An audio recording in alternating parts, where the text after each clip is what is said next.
जैसा कि आज की वीडियो में हम लोग जो है त्रिभुज का क्षेत्रफल निकालना सीखेंगे, वो भी निर्देशांक की मदद से।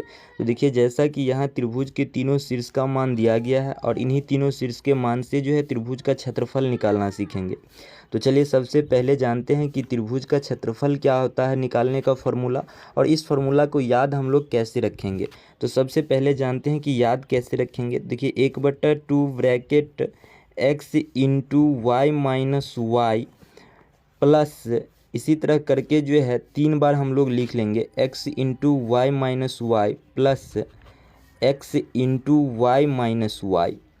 अब जो है हम लोग x को नंबरिंग कर लेंगे, तो x जहाँ जहाँ है वहाँ नंबरिंग करेंगे, x1 x2 x3, यानी x1 x2 x3। उसके बाद y को नंबरिंग करने के लिए जो है हम लोग पिन कोड की तरह जो है 6 डिजिट का कोड एक याद रखेंगे, 23 से 31 12, और इस कोड के तहत जो है हम लोग y का नंबरिंग करेंगे। तो y का अब कैसे नंबरिंग करेंगे, शुरुआत में 2 है तो शुरू वाले y पर 2 रखेंगे, उसके बाद 3 है तो फिर 3 रखेंगे, यानी y2 minus y3 x1 into y2 minus y3 plus x2। अब जो है इस y को नंबरिंग करेंगे, तो इस y को नंबरिंग करने के लिए 31 को लेंगे, यानी 3 1 x2 into y3 minus y1। उसके बाद इस वाले y को नंबरिंग करने के लिए 12 को लेंगे, तो 12 में सबसे पहले 1 आता है तो 1 और 2, यानी कि x3 into y1 minus y2, ठीक ना। तो हम लोग फार्मूला को इस तरह याद रखेंगे। तो इसी फार्मूला से जो है हम लोग इस त्रिभुज का क्षेत्रफल कैसे निकालेंगे, तो थोड़ा सा फ्रेश पेज में चलिए जानते हैं इसे। ये देखिए, इस शीर्ष पे जो है x1 y1 का मान दिया गया है, और यहाँ x2 y2 का मान दिया गया है, यहाँ x3 y3 का मान दिया गया है, और इसी शीर्ष के मान को इस फार्मूला में रखकर जो है हम लोग इस त्रिभुज का क्षेत्रफल निकालेंगे।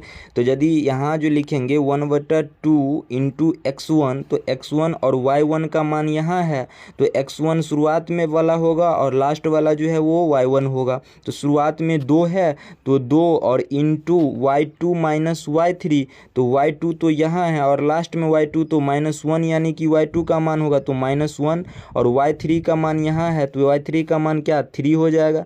तो फॉर्मूला वाला माइनस और 3 हो जाएगा।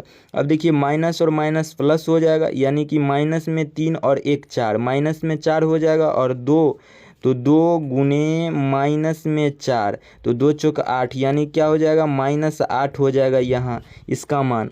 अब यहाँ लिखेंगे -8, अब प्लस उसके बाद x2, तो x2 का तो मान यहाँ जो है वो -3 में है तो -3। उसके बाद y3 माइनस y1, तो y3 यहाँ 3 है तो 3, और y1 का मान क्या है y1 का मान 4 है तो -4। उसके बाद देखिए 3 में से 4 घटाएंगे तो -1, और -3 गुने -1, तो माइनस माइनस ख़त्म हो जाएगा।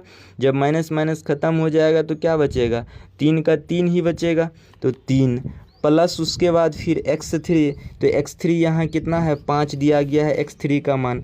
उसके बाद जो है y1 माइनस y2, तो y1 यहाँ 4 और y2 यहाँ -1, तो 4 माइनस फार्मूला वाला और -1 यहाँ, तो माइनस माइनस प्लस हो जाएगा, यानी कि 4 1 5 और 5 25, यानी कि 25 हो जाएगा।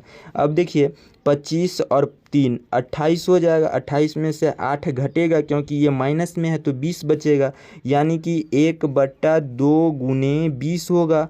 अब 2 से कटेगा 20 10 बार में, यानी कि इस त्रिभुज का जो क्षेत्रफल हो जाएगा वो 10 वर्ग सेंटीमीटर हो जाएगा, ठीक ना। जो ऑप्शन होगा आपका डी नंबर।